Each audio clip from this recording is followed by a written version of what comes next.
Aspectos clínicos generales de la enfermedad COVID-19. La transmisión del virus ocurre al exponerse a gotitas de saliva expulsadas a una distancia de 2 metros. El contagio se da por personas asintomáticas en un 50%. Un síntoma frecuente en pacientes asintomáticos es la anosmia sin una aparente obstrucción nasal. Además, se conoce que un paciente que ya superó la infección puede seguir transmitiendo durante un lapso de 2 semanas después. El periodo de incubación promedio es de 5 días, pudiendo extenderse hasta los 14 días. La enfermedad grave, incluyendo la hipoxia, se va a presentar en una semana. La sintomatología es variable. Los casos asintomáticos se presentan con mayor frecuencia en niños. El Centro para el Control y la Prevención de Enfermedades de Estados Unidos, Center of Disease Control, agregó otros síntomas, como temblores, escalofríos, mareo, desorientación, resfriado, dolores musculares, cefaleas y anosmia. En casos más graves se presenta insuficiencia renal aguda, en un 2.9%. Se observó que el COVID-19 y el SARS van a presentar características clínicas en común.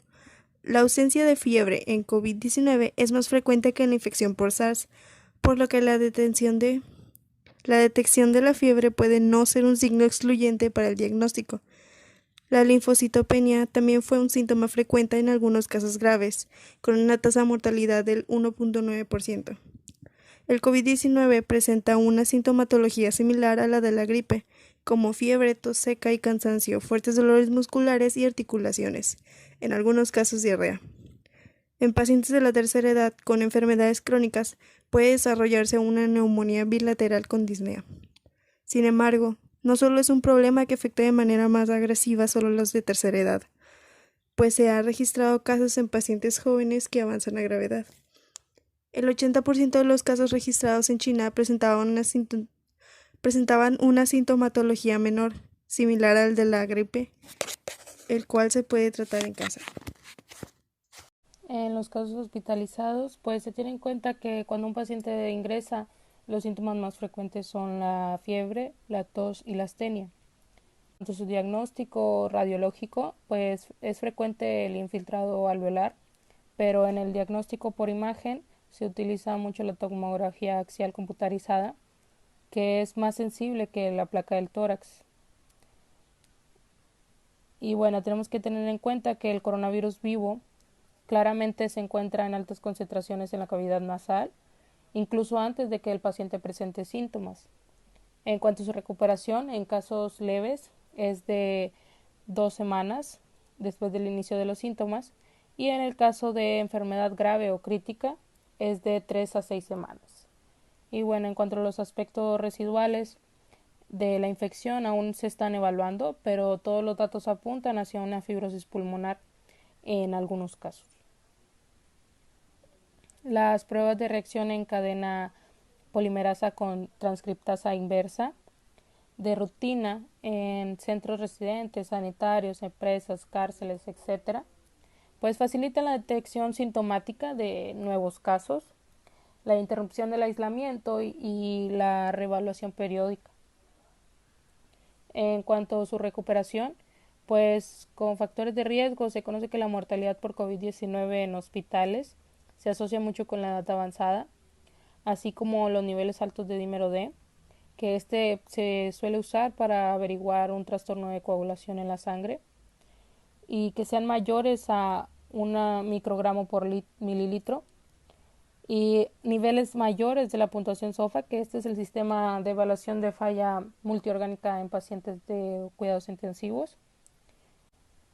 Y bueno, se observó que la detección viral en muestras de garganta no se diferencia entre los pacientes sobrevivientes y los pacientes ya fallecidos.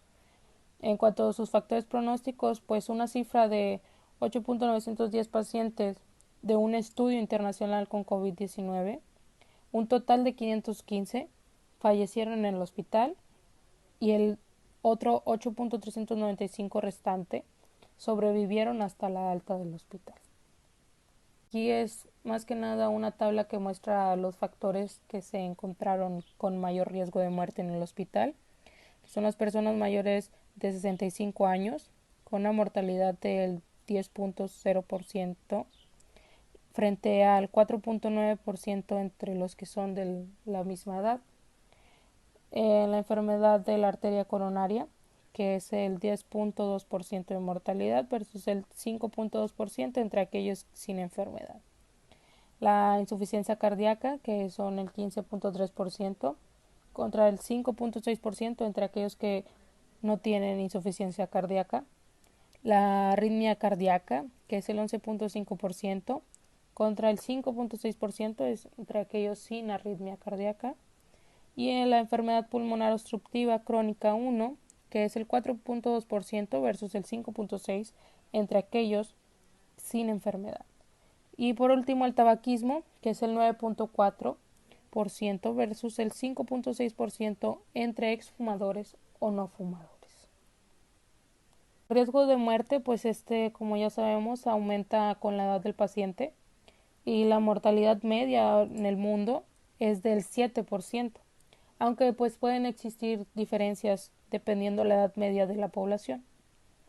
Un ejemplo de esto es la mortalidad en las series chinas, que es de 0.5% en menores de 50 años, del 2% en 50 a 59 años, el 4% de 60 a 69 años y el 8% de 70 a 79 años. Y por último el 16% que son los de 80 años. En cuanto a los datos europeos sobre el pronóstico de pacientes hospitalizados por COVID, se tienen total de 16.749 personas con COVID-19 con una edad media de 72 años, pues estos participaron en un estudio prospectivo en observaciones en el Reino Unido con información en 116 hospitales entre el 6 de febrero y el 18 de abril de 2020. Y bueno, pues en general los resultados mostraron que el 49% de los pacientes fueron dados de alta, 33% fallecieron y el 17% continuó recibiendo atención médica en la fecha del informe. Y pues cabe mencionar que el 60.2% de los pacientes que habían ingresado en el hospital con COVID-19 eran hombres y el 39.8% son mujeres. También cabe mencionar que el 2% de pacientes en el hospital eran menores de 18 años. Y bueno, del 17% de los pacientes ingresados a cuidados intensivos debido a COVID-19, el 31% fueron dados de alta, 45% murieron y el 24% continuó recibiendo la atención médica en la fecha del informe.